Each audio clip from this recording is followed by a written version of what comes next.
மீனம்மா அதிகாலையிலும் அந்தி மாலையிலும் உண்ட ஞாபகமே.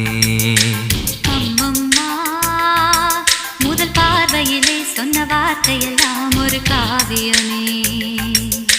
சின்ன சின்ன ஊடல்களும் சின்ன சின்ன மோதல்களும் மின்னல் போல வந்து வந்து போகும். மோதல் வந்து ஊடல் வந்து முட்டிக்கொண்ட போதும் இங்கு காதல் மட்டும் காயமின்றி வாழும். இது மாதங்கள் நாட்கள் செல்ல நிறம் மாறிடும் பூக்கள் அல்ல.